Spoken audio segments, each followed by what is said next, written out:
給大家出個腦筋急轉彎，全日本演技最好的人在哪兒？動作片裡？深夜劇裡？錯，全在東京灣的豪宅裡。白天呢，各自在外面浪得飛起，晚上回了家門一關，寧可在走廊上練凌波微步，連呼吸都不想碰到一塊兒，哪怕看對方一眼都覺得折壽，也死死地咬着後槽牙，絕不簽那個離婚字。你以為出軌了不離婚是女方沒錢，是女方太好欺負，或者是怕丟面子？拉倒吧，別急着划走。接下來的10分鐘，帶你看懂一場跌宕起伏的護錢大戲，看完你就徹底悟了。在這幫年薪2000萬的精英眼裡，出軌算個屁，銀行的催款單那才是真要命。你們知道吗？日本法律对出軌渣男那叫一個心狠手辣，自己管不住下半身偷吃，回來想甩了原配找真愛，法官一拍惊堂木，冷笑一聲：你想得美，憋着。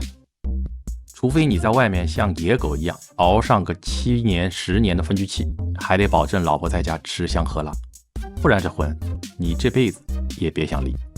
這時候你肯定要問，女方都被綠成了青青大草原了，為啥也不離呢？嘿，這裡頭的算計可深了。在日本，只要結婚證這護身符還在，哪怕兩人天天在家相互丟白眼，收入低的那一方，也就是老婆，就能理直氣壯地找老公要巨額生活費。注意啊，這不是離婚後那點塞牙縫的錢，這是必須維持他闊太太生活的巨款。只要拖着不簽字，渣男的工資卡就是一台永不當期的提款機。你以為這是委曲求全啊？好家伙，這哪是婚姻啊，這分明是合法的抽血泵啊！離了婚還得自己苦哈哈去打工，不離婚每天拿老公的錢去喝下午茶，順便惡心死那小三。法律說是保護婚姻，其實保護的是金飯碗，婚姻早就爛透了，但飯碗端得穩穩的，這筆賬小學生都會算。咱們來看個倒霉蛋，自己以為花了半條命買的是1億日元的愛巢，結果是1億日元的豪華牢房。林香35歲的外企女精英，為了買下東京灣無敵海景房，和老公簽了個雙人房貸，長達35年啊，那哪是房貸，分明是把2個人拴在一根繩上的賣身契，死也死在一塊兒。發現老公手機裡找女人的記錄那天，他本想一個大耳刮子呼過去，掀桌子走人，可是當他深吸一口氣，打開計算器，扒開賬本那一刻，他的血壓下去了，血也涼了，因為剛付完首付，房子現在賣掉，連銀行的窟窿都填不滿，自己還得倒貼幾百萬的違約金。如果讓渣男淨身出戶，自己一個人還，他那900萬的年薪，銀行風控看一眼都嫌多余。大姐，你那點工資配嗎？直接拒。那一刻，聞着沙發上別的女人的香水味，真正死去的不是什麼狗屁愛情，是他終於清醒了。鋼筋水泥的合同比床上的海誓山盟硬氣太多了。買房子是為了有個避風港，結果房子買成了，人卻被套死了。行，在這個他親手挑過每一塊磚的牢房裡，他咽下這口惡氣，老娘跟你當35年的合租獄友，熬死你！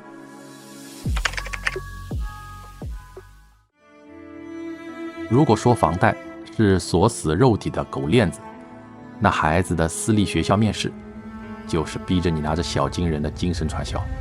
這對年薪2000萬的夫婦早就各玩各的了，家裡連個避孕套都找不出來，但每周末下午2點，只要一推開小學輔導班的玻璃門，哎呦喂，這2人瞬間無縫切換，成了全東京最恩愛的神仙眷侶。在日本那種變態的升學圈子裡，私立貴族學校挑的根本不是孩子，挑的是完美無瑕的家庭基本盤。單親、離異、冷戰，對不起，大門朝哪兒開自己滾。為了拿到這張跨越階層的黃金門票，夫妻倆花大價錢上輔導班，一遍遍練習怎麼申請對視，怎麼在考官面前連口型都一模一樣的說，我們家周末最喜歡一起做手工啦。嘿，白天你摟着小三，我聊着小鮮肉，晚上面試班的燈一亮，咱們就是患難與共的親密戰友。孩子是愛情的结晶，別搞笑了，孩子是這家皮包公司裡唯一不能爛尾的重點 PPT 項目。為了孩子好，才裝模作樣不離婚，兩邊都說得通。但扒開現實的地庫，孩子成了這個爛攤子裡唯一一塊遮羞布。這還叫婚姻嗎？連奧斯卡影帝看了都得在旁邊默默給你們遞根煙。其實這幫假面夫婦的日子過得比你想象的還要黑色幽默。為了不碰到對方，他們能精確算好早上拉屎的時間差，連雙開門冰箱都劃清了楚河漢界。你的牛奶絕對碰不到我的奶酪。你以為越有錢越瀟灑？錯，數據直接打臉。據說在日本，年薪2000萬以上的頂流精英，假面夫妻的比例竟然高達60%。越有錢，被資本綁得越像大閘蟹，愛情早死透了，但公司的股份、避稅的結構全活得好好的。在他們眼裡，出軌根本不叫背叛，那頂多叫一個感情業務外包。但如果你以為這一場冷血算計能一直這麼完美，那就大錯特錯了。這幫父母總愛拿一句話給自己洗腦：我們不離婚都是為了給孩子一個完整的家。醒醒吧！日本心理學的真實數據就像一記響亮的連環巴掌。孩子們在那種冰冷壓抑連空氣都凝固的家庭裡，承擔着恐懼和自責，遠比父母直接乾脆的離婚還要高出幾倍。你們以為自己在傾情出演一部護娃溫情片，其實孩子早就看透了，這是一部極其廉價的恐怖片。為了孩子好才硬撐維持這個家，結果毀掉孩子心理防線的，恰恰就是這個裝出來的家。大人們在精明地算計那些臭錢，最後買單的卻是孩子抽屜裡的抑鬱症診斷書。行了，別光顧着笑這幫小日子過得憋屈了，屏幕前的兄弟姐妹們照照鏡子，是不是也該默默對号入座了呢？深夜12點，加完班拖着疲憊的身體回到家，脫下那件全是烤肉味的外套，你躺在床上，聽着床那頭那口室友均勻的呼吸聲，兩人中間隔着能開過一輛卡車的距離，各自在黑夜裡刷着各自的抖音，房貸、車貸、孩子的補習班繳費單，像3座大山一樣死死地壓在你的胸口。哪怕你們早就沒話說了，真遇到事兒了，你敢掀桌子嗎？